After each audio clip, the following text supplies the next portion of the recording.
가난 시기를 기억하여 기쁜 마음으로 경건한 마음으로 주의 성전에 나오신 여러분 모두에게 하나님의 크신 축복이 함께하기를 간절히 바랍니다. 교회에 출석하는 여러분들의 모습을 보면서 적지 않게 하나님께 찬양 돌리기에 넉넉한 감동을 받습니다.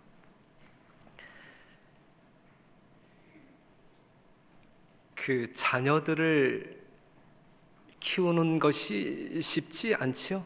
쉽습니까? 어렵습니까? 여러분들은 여러분들의 자녀들을 하나님의 뜻대로 양육하고 계십니까? 아니면 여러분들의 뜻이 이루어지기를 바라는 마음으로 양육하고 계십니까?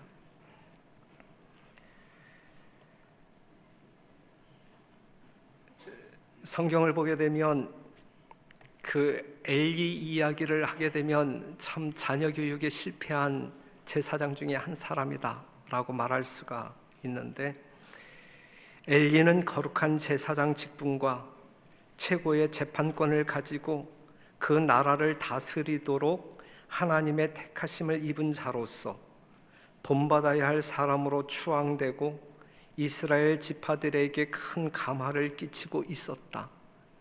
엘리 제사장이 이런 사람이었어요. 모든 사람들에게 본받아야 할 인물로 선정되어지고 추앙받았어요. 모든 이스라엘 지파 사람들에게 큰 감화를 끼쳤던 사람이었습니다. 그런데 이러한 아버지 밑에서 자란 자녀임에도 불구하고 아주 불량자가 나오죠. 불량자. 그 다음에 여호수아의 시대 이래 사무엘의 통치 시대처럼 그렇게 큰 지혜로 성공적인 정치를 하던 때가 없었다.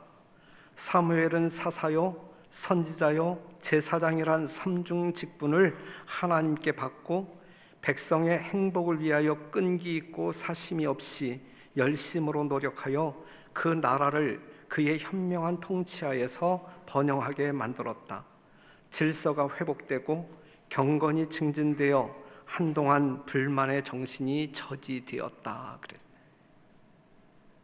이 엘리 제사장의 아들들이 실패함으로 말미암아 이 제사장의 직책을 누가 승계하냐면 이 아론의 계보가 아닌 이 사무엘이 그 계보를 이으면서 성공적이었어요? 아니면 실패했어요? 지극히 성공적인, 정말 유사일에 그러한 성공을 경험하지 못할 정도의 경험을 한 아주 위대한 사무엘이었다. 이러한 아버지 밑에서 자란 이 사무엘의 자녀들은 이 아버지만큼 훌륭한 사람이었느냐라고 이야기할 때 그건 또 아니었단 말이죠. 엘리 제사장의 아들들도 실패한 불량자이었고, 또한 이러한 모든 것을 보면서 결심하면서 그 나라를 성공적으로 통치한 사무엘, 그렇다고 하면 사무엘의 자녀들만큼은 성공적으로 키웠을 법한데, 그래서 성경을 이렇게 우리가 뒤적거리게 되면 과연 사무엘의 아들들은 사무엘처럼 훌륭했다라는 기사가 기록되기를 기대하면서 성경을 찾아보지만 사무엘의 아들들 또한 불량자이었다. 그래서 이스라엘 백성들은 그들의 그 사무엘의 아들들의 잘못된 어떤 그 행동을 보면서 더 이상은 안 되겠다.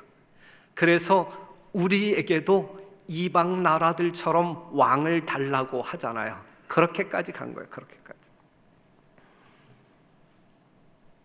사랑하는 성도 여러분, 우리들의 자녀들은 어떠한 모습으로 성장하고 있는가? 다 자란 우리의 자녀들은 지금 어떠한 모습으로 살아가고 있는가? 한번 생각해 볼 만한 주제입니다. 그 사무엘 선지자의 그 아들들의 모습을 잠깐 보면, 선지자의 아들들은 선지자가 저희 마음에 감명을 주고자 노력한 교훈의 귀를 기울이지 않았다. 그들은 저희 아버지의 순결하고 무화적인 생애를 본받지 않았다. 본받을 만한 존경할 만한 그러한 품성을 가지고 있는 아버지, 그 다음에 아버지가 자기의 삶의 모습을 통하여 아이들을 잘 양육하기 위하여 무진장 애를 썼음에도 불구하고 이 자녀들은 그 아버지를 본받기를 원하지 않았단 말이에요. 엘리에게 주어진 경고는 사무엘의 마음에 마땅히 가마를 끼쳐야 할 만큼 가마를 끼치지 못하였다. 사무엘은 어느 정도 아들들을 제멋대로 하도록 방임하였으므로, 어느 정도, 일부분, 그 결과가 그들의 품성과 생활에서 뚜렷하게 나타났다 그랬어요. 그러면서 이 시간, 이 설교의 어떤 그 서론 부분에서 여러분과 제가 한번 기억할 만한 말씀을 하나 좀 소개하도록 하겠습니다. 부조와 선지자에 있는 말씀인데, 젊은이들이, 우리들의 자녀들이죠, 젊은이들이 제멋대로 하도록 허락하는 것보다 가족들에게 더 큰 저주가 없다 그랬어요. 굉장한 말이죠, 여러분. 정말 웃으면서 읽을 수 없는 그러한 말씀인데, 젊은이들이 제멋대로 하도록, 우리의 자녀이든 우리 교회의 자녀이든 다 적용되어지는 말씀인데, 젊은이들이 제멋대로 하도록 허락하는 것보다 가족들에게 더 큰 저주가 없다. 이건 저주다, 저주. 부모들이 자녀들의 모든 소원을 들어주고 그들로 하여금 부모가 알기에 그들에게 유익이 되지 못하는데 방종하게 할 때에 자녀들은 곧 부모들에 대한 모든 존경심과 하나님이나 인간의 권위에 대한 모든 존중심을 잃어버리고 사단의 뜻에 복종하게 된다 그래서 이게 저주란 말이죠. 우리의 자녀들이 하나님을 떠나 세상으로 들어가는 것보다 더 큰 저주가 우리들이 경험할 수 있는 저주 중에 있을까요? 없을까요? 없단 말이죠. 하나님을 잃어버리는 것보다 더 큰 저주가 있을까? 없단 이야기죠. 거의 비슷한 이야기가 히스기야와 그의 아들 므낫세 사이에서도 일어납니다. 오늘은 이 히스기야와 므낫세, 이 부자의 이야기를 통하여 하나님의 기별을 얻고자 합니다. 여러분들이 아시는 이 유다 왕 히스기야는 훌륭한 왕이었어요. 누가 뭐래도 아주 성공적이며 훌륭한 왕이었어요. 당대에 훌륭하고 아주 지극히 경건한 아버지였어요. 왕이었어요. 히스기야는 개혁자였다. 역대하 29장 1절부터 31장 21절을 보게 되면 하나님의 거룩한 성전을 정결케 하는 일에 최선을 다했고, 백성들의 심령 가운데 있는 악을 쫓아내기 위하여 이 백성들의 정결을 위하여 최선을 다한 왕, 이 왕이 히스기야 왕이었습니다. 역대하 31장 20절에 있는 말씀 보면 히스기야가 온 유다에 이같이 행하되 그 하나님 여호와 보시기에 선과 정의와 진실함으로 행하였으니 무릇 그 행하는 모든 일 곧 하나님의 전에 수종드는 일에나 율법에나 계명에나 그 하나님을 구하고 일심으로 행하여 형통하였더라 그랬어요. 히스기야 왕은 하나님을 거룩히 섬기는 이스라엘 백성들을 이렇게 성공적으로 이끌어 갔단 말이죠. 여러분, 지금 역대하 31장 20절 21절에 나와 있는 이 내용 그대로가 오늘 재림교회의 모습 속에서 나타나야 합니다.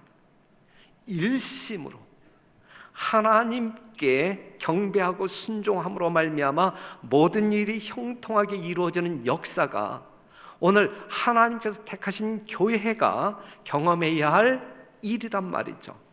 우리 별내교회가 이러한 어떤 그 현실 속에 있어야 한다는 말씀입니다. 히스기야 왕은 이 아시리아의 산헤립이 쳐들어왔을 때에 히스기야는 뭐함으로 말미암아 그 싸움에서 승리했습니까? 하나님을 의지하고 기도함으로 말미암아 그는 승리합니다. 32장 7절에 있는 말씀 보면 너희는 마음을 강하게 하며, 이 사내립이 쳐들어왔을 때에 이제 부들부들 떨고 있는 이스라엘 백성들에게 야, 우린 하나님이 있어, 걱정하지 마 하면서 이제 이 격려하는 장면인데, 너희는 마음을 강하게 하며 담대히 하고 아수르 왕과 그 쫓는 온 무리로 인하여 두려워 말며 놀라지 말라. 우리와 함께하는 자가 저와 함께하는 자보다 크니. 저와 함께하는 자는 육신의 팔이요 우리와 함께하는 자는 우리의 하나님 여호와시라. 반드시 우리를 도우시고 우리를 대신하여 싸우시리라 하매 백성이 유다 왕 히스기야의 말로 인하여 안심하니라 그랬어요. 히스기야 왕은 누구를 굳게 붙드는 왕이었고 하나님을 전적으로 신뢰함으로 붙드는 왕이었고, 그 왕을 바라보는 백성들은 이 히스기야 왕을 절대적으로 신뢰했고, 그렇기 때문에 왕의 입술을 통하여 야, 우리에게 있는 하나님으로 말미암아 우리가 승리할 거니까 걱정하지 마 그랬을 때에 그들은 정말 이 공격적인 이 아수르 군대들을 보면서도 마음 가운데 안심이 있었다. 안심. 히스기야는 이러한 왕이었어요. 14절에 있는 말씀을 보게 되면 이제 이 사내립이 이 유다 백성들을 이제 위협을 합니다. 나의 열조가 진멸한 열국의 그 모든 신 중에 누가 능히 그 백성을 내 손에서 건져내었기에 너희 하나님이 능히 너희를 내 손에서 건지겠느냐. 너희 왕 히스기야는 그렇게 말하지만 웃기지 마. 지금까지 우리들의 손아귀에서 벗어난 사람 아무도 없어. 아주 위협적인 말로 그 백성들을 이제 공격을 하죠. 하지만 히스기야와 그의 백성들은 하나님을 쳐다봅니다. 20절에 있는 말씀, 이러므로 히스기야 왕이 아모스의 아들 선지자 이사야로 더불어 하늘을 향하여 부르짖어 기도하였더니 여호와께서 한 천사를 보내어 아수르 왕의 영에서 모든 큰 용사와 대장과 장관들을 멸하신지라. 이때 멸함을 받은 아수르 군대가 몇 명이었어요? 이 한 천사에 의하여 멸함을 받은 그 18만 5천 명이 한 천사의 손에 의하여 멸절되잖아요. 그랬을 때에 아수르 왕이 얼굴이 뜨뜻하여 그 고국으로 돌아갔더니 그 시내전에 들어갔을 때에 그 몸에서 난 자들이, 자식들이겠죠, 거기서 칼로 죽였더라 그랬어요. 위기에 처했을 때에 히스기야 왕은 하나님 앞에 무릎을 꿇었고 그의 기도를 응답하시는 하나님의 능력으로 말미암아 히스기야는 유다 나라는 당당히 승리를 경험했다, 이것입니다. 사랑하는 성도 여러분, 멋진 장면 아니에요? 히스기야는 이렇게 살았어요. 사랑하는 성도 여러분, 오늘 이 시대를 살아가고 있는 우리들은 어떠한 모습이어야 할까? 히스기야가 이렇게 백성들을 호령하며 하나님을 바라보게 함으로 말미암아 그들의 심령을 안돈시키고 그들에게 평화를 가져다 주었던 것처럼 오늘 이 시대에 남은 백성으로 하나님의 거룩한 백성들로 생애하는 여러분들의 삶을 통하여 여러분들 주변에 있는 식구들이든지 또한 이웃 사람이든지 이러한 하늘의 평화를 경험했으면 참 좋겠습니다. 히스기야는 아들에게 경건한 지도자상을 보여주었어요.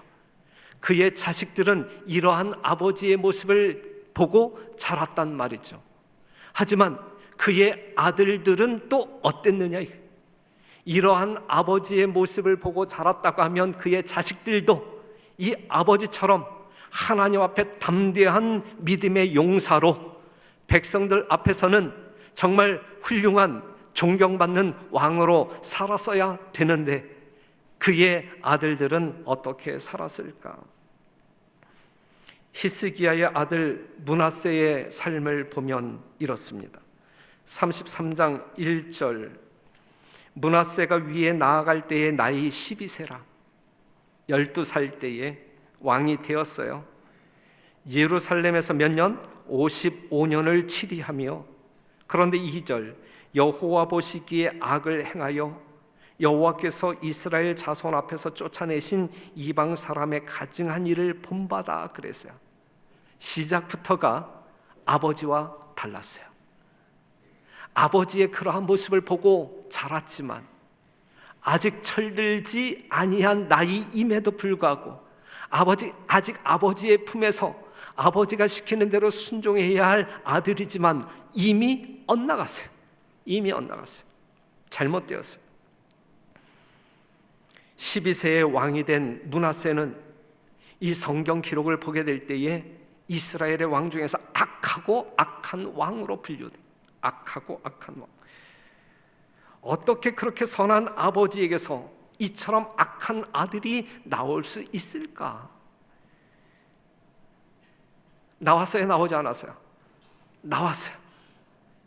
있을 수 있다는 이야기예요? 없다는 이야기예요? 있을 수 있다는 이야기예요. 있을 수 있다. 정말 우리 교회에서 가장 존경받는, 품성적으로 가장 존경받는 열정적인 그러한 장로님의 자제일지라도 아버지와 다른 모습으로 살아갈 수 있어요? 없어요? 있단 말이죠. 그러한 그 가정을 향하여 여러분들은 비난하고자 덤벼들 수 있겠죠. 하지만 그래선 안 된다는 이야기. 여하튼 므낫세는 잘못되었습니다. 그의 죄악들은 다음과 같아요. 그 부친 히스기야의 헐어버린 신당을 다시 세우며, 아버지는 종교개혁을 위하여, 이 백성들의 정결을 위하여, 예배를 회복하기 위하여, 부흥을 경험하기 위하여 얼마나 악전고투하면서 말이죠. 정말 그 나라를 부강하게 이끌어왔는데 그 모든 것들을 다 무너뜨리는 거예요. 헐어버린 신당을 다시 세우고 바알들을 위하여 단을 세우며 아세라 목상을 만들며 하늘의 일월 성신을 숭배하여 섬기며, 4절, 여호와께서 전에 이르기를 내가 내 이름을 예루살렘에 영영히 두리라 하신 이 거룩한 성전의 단들, 우상을 섬기기 위한 단들을 만들고, 얼마나 참담해요. 할 수 있는 모든 악을 그냥 다 저지르고 있어요. 또 여호와의 전 두 마당에 하늘의 일월 성신을 위하여 단들을 쌓고, 또 흰놈의 아들 골짜기에서 그 아들들을, 친아들들을 불 가운데로 지나게 하며 제물로 바치고 말이죠. 또 점치며 사술과 요술을 행하며 신접한 자와 박수를 신임하여 여호와 보시기에 악을 많이 행하여 그 진노를 격발하였으며 그랬어요. 이게 므낫세의 모습이에요.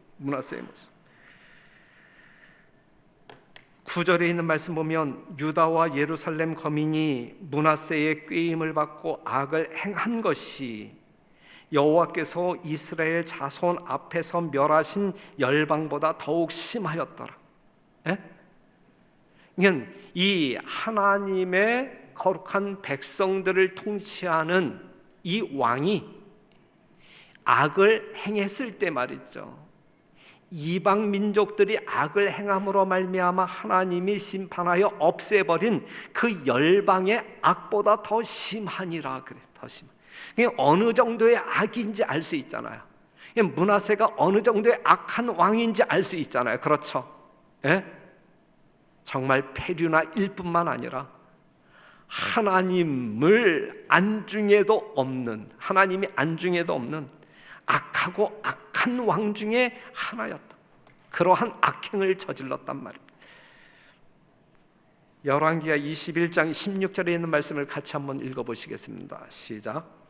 므낫세가 여호와 보시기에 악을 행하여 유다로 범하게 한 그 죄 위에 또 무죄한 자의 피를 심히 많이 흘려 예루살렘 이 가에서 저가까지 가득하게 하였더라.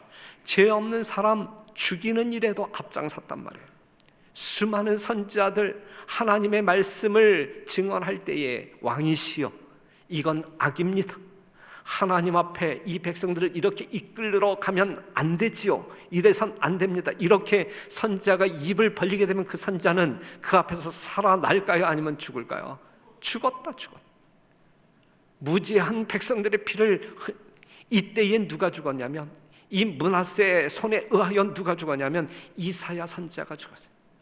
아버지와 함께 이 유다 나라를 형통하게 만들었던 이사야 선지자가 므낫세의 손에 의하여 죽임을 당합니다. 그것이 선지자왕 382페이지에 기록되어 있어요. 무엇이 그를 이처럼 망가뜨렸을까? 무엇이? 그 선한, 존경받는 성공적인 아버지 히스기야 아래서 자란 이 므낫세가 어찌하여 이토록 무너졌을까? 뭐 때문에 이렇게 망가졌을까? 여하튼 망가졌어요. 그렇죠? 그 이유를 우리가 모른다 할지라도 이렇게 망가져서 이렇게 살았어요. 하지만 우리 하나님께서는 그러한 므낫세를 사랑할까 사랑하지 아니할까? 변함없는 진리. 그래서 이러한 질문을 던진다고 하게 되면 여러분들은 늘 정답을 말할 수밖에 없는 변함없는 진리. 이러한 므낫세일지라도 우리 하나님은 므낫세를 사랑하시고 계셨다, 이것이죠. 하나님은 므낫세에게 말씀하십니다. 하나님이 죄인들에게 주는 기별 보게 되면 에스겔 18장 20절에 있는 말씀, 범죄하는 그 영혼은 죽을지라. 아들은 아비의 죄악을 담당치 아니할 것이요 아비는 아들의 죄악을 담당치 아니하리니 의인의 의도 자기에게로 돌아가고 악인의 악도 자기에게로 돌아가리라. 그러나 악인이 만일 그 행한 모든 죄에서 돌이켜 떠나 내 모든 율례를 지키고 법과 의를 행하면 정령 살고 죽지 아니할 것이라. 그래서 사랑하는 성도 여러분, 우리가 죄를 범할 수 있단 말이에요. 우리가 죄 가운데 살아갈 수 있단 말이죠. 그런데 우리가 잊지 말아야 할 것은, 내가 지금 죄악 중에 살아간다 할지라도 우리 하나님은 변함없이 한결같은 마음으로 나를 뭐하고 계시다? 사랑하고 계시다. 그런데 하나님께서, 나를 사랑하시는 하나님께서는 우리가 그 죄 구덩이에서 나오기를 원하고 계신다라는 사실을 알아야 되는, 그냥 여전히 우리 하나님이 내가 죄악 가운데 있다 할지라도 사랑하시는 거 분명해. 이건 진짜 분명한 사실이에요. 그렇기 때문에 내가 여전히 죄 가운데 머물기를 즐겨 한다고 할 때에 우리는 그 죄와 더불어 멸망받을 수밖에 없다라는 사실이죠. 우리를 사랑하시기 때문에 그 죄악 가운데서 나오기를 간절하게 요청하고 계신단 말이에요. 이 음성을 들을 줄 알아야 되는 것이죠. 그 음성이 무엇인지 분별할 수 있어야 된다는 이야기죠.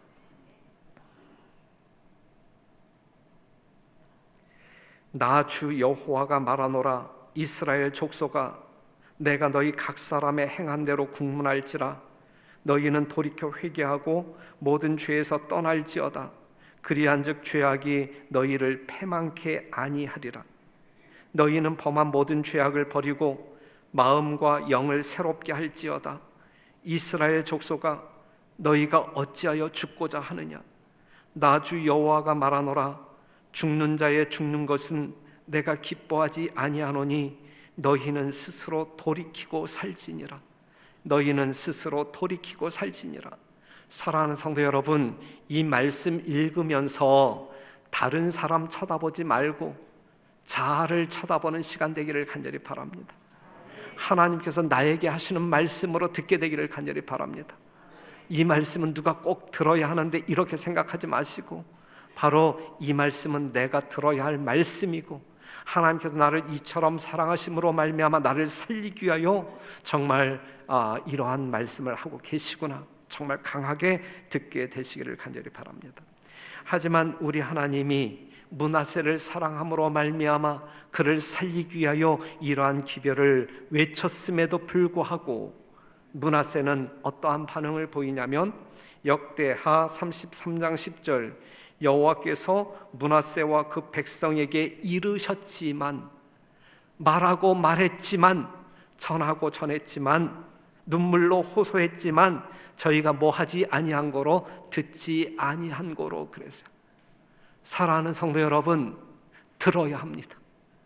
하나님께서 말씀하실 때 들어야 합니다. 반응을 보이셔야 합니다. 아버지께서 나오라고 하면 나와야 되는 것입니다. 떠나라고 하면 떠나야 되는 것입니다. 이 므낫세가 이렇게 전함에도 불구하고 듣지 아니하니까 하나님께서는 목소리를 더 크게 내는 거예요. 더 큰 목소리로 말씀하십니다. 어떻게 말씀하셨을까요? 우리 하나님께서 크게 말씀하시는데, 므낫세가 정말 들을 수 있도록, 모든 사람이 들을 수 있도록 큰 음성으로, 큰 소리로 외치시는데 어떻게 외쳤을까요? 하나님의 큰 소리는 이렇게 언급합니다.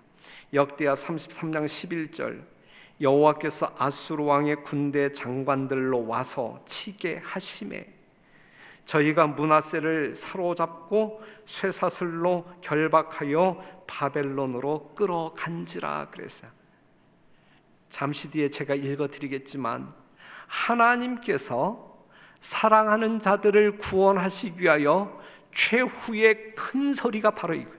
형벌을 허락하심으로 말미암아, 형벌을 허락하심으로 말미암아 그 형벌 속에서 하나님의 음성을 듣게 하는 것이 하나님의 섭리이다. 지극히 사랑하시는 자들을 구원하시기 위한 하나님의 섭리적인 행동이시다라고 하는 사실입니다. 므낫세가 듣지 아니하니까 아수르 왕을 보내서 그를 포박하여 갑니다. 포로로 붙들려가 동물처럼 코골이를 차게 되고 종의 서열로 전락해 족쇄를 차게 됩니다. 젊은 므낫세 왕이 어둡고 습기가 가득한 토굴에 갇히지요. 그의 족쇄는 살을 아프게 합니다. 그 시간에 므낫세가 뭘 생각했을까? 과거를 생각하면서 자기의 방탕함을, 악한 행동을 떠올리게 됩니다. 긴 말씀이지만 읽어드리면, 악인들에 대한 하나님의 오래 참으심은 얼마나 큰가? 우리들을 향한 하나님의 오래 참으심은 얼마나 큰가? 오늘날 재림교회를 향한, 오늘날 이 세상을 향한 하나님의 오래 참으심은 얼마나 큰가? 우상을 숭배하는 블레셋 사람과 타락한 이스라엘이 모두 하나님의 선물을 향유하였다. 눈에 띄지 않는 무수한 은혜가 감사치 않고 반역만 하는 사람들의 길에 고요히 내리고 있었다. 여러분들, 인식하지 못하는, 느끼지 못하는, 감각하지 못하는 하나님의 수많은 여러분들 위에 부어지는 은혜를 우리가 감각하지 못하고 그냥 지나쳐 버리는 경우들이 얼마나 허다합니까? 여러분들이 지금 이 시간, 지난 한 주를 살아올 때에 하나님께서 나에게 베푸신 은혜를 한번 추억해보자, 5분 시간 줄 테니까 한번 기록해보세요 하게 되면 얼마나 기록할 수 있을까? 하지만 분명한 사실, 무수한 하나님의 은혜와 축복들이 매 순간 우리에게 부어지고 있지만, 넘치게 부어지고 있지만, 우리가 그것을 얼마나 감각하면 누리느냐. 그게 아니죠. 모든 축복들은 그들에게 하나님의 사랑에 대하여 말했으나 그들은 하나님의 사랑에 대하여 무관심하였다. 인간 자녀들에 대한 하나님의 참으심이 말할 수 없이 컸으나 그들이 완고하게 회개하지 않기를 고집했기 때문에 하나님께서는 당신의 보호의 손길을 그들에게서 거두셨다. 그들은 당신의 창조물과 경고와 권고와 책망에서 하나님의 음성을 듣기를 거절했기 때문에 일상생활 속에서 여러 가지 루트를 통하여 하나님께서 일깨워 주신 하나님의 사랑을 거절했기 때문에, 하나님의 음성 듣기를 거절했기 때문에 하나님께서는 형벌을 통하여 그들에게 말씀하실 수밖에 없으셨다 그랬어요. 우리가 일상생활 속에서 경험하고 있는 이 형벌이라고 하는 것은, 그것이 분명 하나님께서 허락하신 형벌이라고 할 때, 그 형벌이라고 하는 것은 우리를 아직도 이처럼 사랑하시기 때문에 구원하시고 싶은 사랑의 절규, 하나님께서 낼 수 있는 최고의 소리다라고 말하고 있는 거예요. 사랑하는 성도 여러분, 우리는 오늘 이 시대 어떻게 살아야 할까? 어떻게 살아야 할까? 하나님의 음성을 제대로 듣고 청종하며 살아가고 있습니까? 그러한 백성들로, 복된 백성들로 구별되어지기를 간절히 바랍니다. 하나님이 여러분들을 보실 때에 정말 기뻐하는 자로 인정받는 그러한 삶을 살게 되시기를 간절히 바랍니다. 만일 하나님께서 다윗이 범죄하기를 계속하여도 견책하지 않으시고 하나님의 계명을 범하면서도 왕위에서 평화와 번영을 누리게 하셨더라면 회의론자와 이교도들은 다윗의 역사를 인용하여 성경의 신앙을 비난하는 어떤 핑계를 삼았을 것이다. 그러나 다윗으로 하여금 겪게 하신 그 경험을 통하여 여호와께서는 당신께서 죄를 허용하시거나 묵인하실 수 없으심을 나타내셨다. 그래서 우리가 하나님께 불순종하면서도, 하나님을 정말 제대로 섬기지 아니하면서도 우리의 신앙생활이 정말 하나님께서 연락하시기에 거리가 먼 그러한 삶임에도 불구하고 우리의 삶이 형통하다고 하면 그건 문제가 있어요. 그리하여 우리의 신앙이 자각되어지지 아니하고 더 경건한 어떤 그 하나님 가까이에 나오지 아니한다고 하게 되면 그건 상당히 문제가 있는 거예요. 문제가 있는 거예요. 사랑하는 성도 여러분, 무슨 말씀인지 이해가 되십니까? 하나님의 거룩한 말씀에 눈이 뜨이게 되시기를 바라고, 우리들을 향한 하나님의 뜻이 무엇인지 분별하게 되기를 바라고, 이런저런 핑계 대지 말고 정말 하나님께서 원하시는 이 마지막 시대에, 때가 심히 임박한 이때에 예수님의 영광스러운 재림을 맞이하기 위하여 또한 심판대 앞에 나아가야 할 우리가 당당하게 예수 그리스도의 의의 옷을 입고 나아갈 수 있도록 준비해야 할 모든 것들을 준비하는 여러분과 제가 되기를 간절히 바랍니다. 어떠한 것도 핑계대지 말게 되시길 바랍니다. 내 남편, 내 아내, 내 자식을 핑계대지 말고, 내 삶의 가난함을 핑계대지 말고, 성도들의 관계를 핑계대지 말고, 어떠한 이유일지라도 여러분들의 신앙을 약화시키는 사건들이, 일들이 결코 여러분들의 삶 가운데서 일어나지 않게 되기를 간절히 바랍니다. 악한 왕 므낫세가 고통당할 때에 하나님은 어디에 있었는가? 어디에 있었어요? 여러분들이 고통하실 때에 여러분들의 하나님은 어디에 계셔요? 바로 우리와 함께 계신단 말이죠. 하나님은 그의 반역한 아들과 함께 투옥되어 여전히 사랑하며 애원하며 용서하며 회복시켜 주기를 바라고 계셨어요. 이제 드디어 이 스판, 이 지하 감방에서 이 므낫세가 철들기 시작해요. 누가 어렴풋하게 이제 기억나기 시작하냐면 아버지가 섬겼던 하나님이 기억나기 시작해요. 왕은 하나님께 경청하기 시작합니다. 하나님의 말씀을 듣고자 마음을 준비하고 듣기 시작합니다. 므낫세는 기도하고 하나님께서 그의 기도를 응답하십니다. 역대하 33장 12절, 저가 환난을 당하여 그 하나님 여호와께 간구하고 그 열조의 하나님 앞에 크게 겸비하여 기도한 고로 하나님이 그 기도를 받으시며 그 간구를 들으시사 저로 예루살렘에 돌아와서 다시 왕위에 거하게 하심에 므낫세가 그제야 여호와께서 하나님이신 줄 알았더라 그랬어요. 그제야. 사랑하는 성도 여러분, 그제야라고 하는 말 가운데 안타까움이 서려 있는 거예요. 왜 진작 그러지 못했을까? 왜 이제야 깨달았을까? 왜 이제야? 사랑하는 성도 여러분, 오늘 설교 제목이 그제야 알았더라. 좀 더 일찍 알았으면 얼마나 좋았을까? 지금 내가 경험하고 있는 이 삶의 현장 속에서 하나님께서는 지금 나에게 무엇이라고 말하고 있는 것인가를 우리가 좀 더 일찍 깨달았으면 얼마나 좋을까. 그런데 이 므낫세는 이제야 깨닫는 거예요. 이제야 깨닫는 거예요.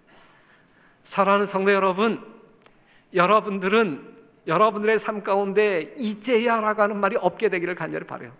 지금 이 순간, 늦지 않았으니까 지금 이 순간만이라도 하나님의 생생한 분명한 음성을 들으시고 하나님께로 온전한 신앙을 얻기 위하여 나오시는 여러분과 제가 되기를 간절히 바랍니다.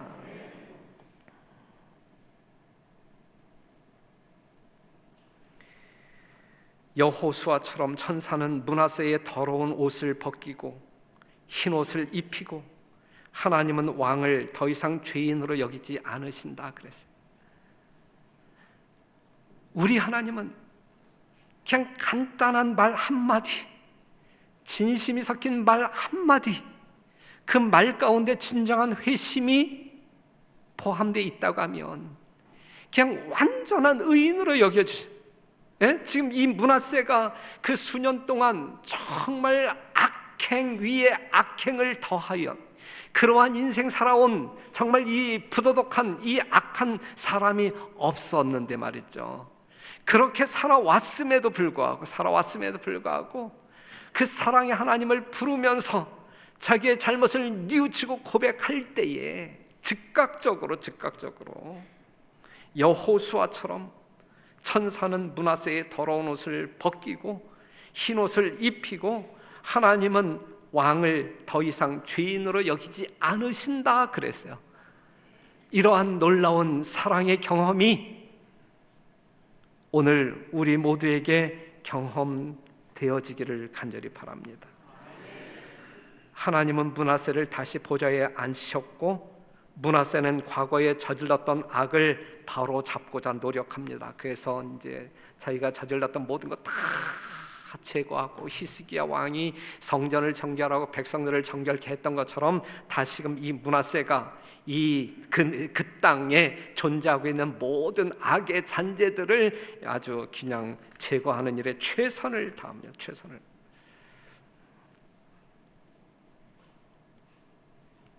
역대하 33장 13절에 있는 말씀 다시 한번 봅니다.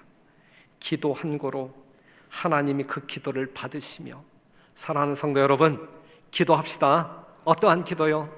이 므낫세와 같은 기도, 여러분들의 심령 가운데 어떠한 한 터럭의 죄악도 남기지 말고 온전히 굴복하는 기도, 그 기도를 받으실 때에 우리 하나님은 우리를 하늘 백성으로 삼아 주신다라고 하는 사실, 우리의 어떤 그 신분을 회복시켜 주신다라고 하는 사실을 기억하게 되시기를 바랍니다. 그제야 여호와께서 하나님이신 줄 알았더라. 우리 별내교회 성도들은 이 말씀에 근거하여 이제부터라도, 우리 모두는, 별내교회 드나드는 모든 성도들은 우리 하나님이 진짜 하나님이신 줄 알고 사는, 막연하게 흐릿하게 알고 사는 성도들이 아니라 뚜렷하게 분명하게 알고 정말 하나님의 뜻하신 바대로 생애하는 신실한 주의 종들이 되기를 간절히 바랍니다. 그렇게 사시겠습니까? 정말 히스기야 왕 같은 아버지에게서 이 므낫세 같은 악한 왕이 등장했지만 그래도 다행히 늦게라도 그가 회개하고 하나님의 품에 돌아갔다라는 사실은 우리에게 얼마나 큰 위안이 되는지 모르겠습니다.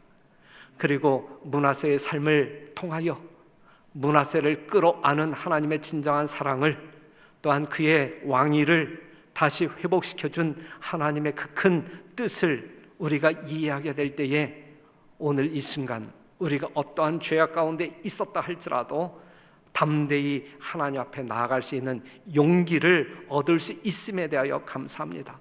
모쪼록 성도 여러분들의 삶 가운데 정말 므낫세와 같은 삶이 아닌 정말 하나님께로 돌아가는 진정한 회심자 므낫세의 삶이 이제라도 시작되기를 간절히 바라면서 말씀 마치겠습니다.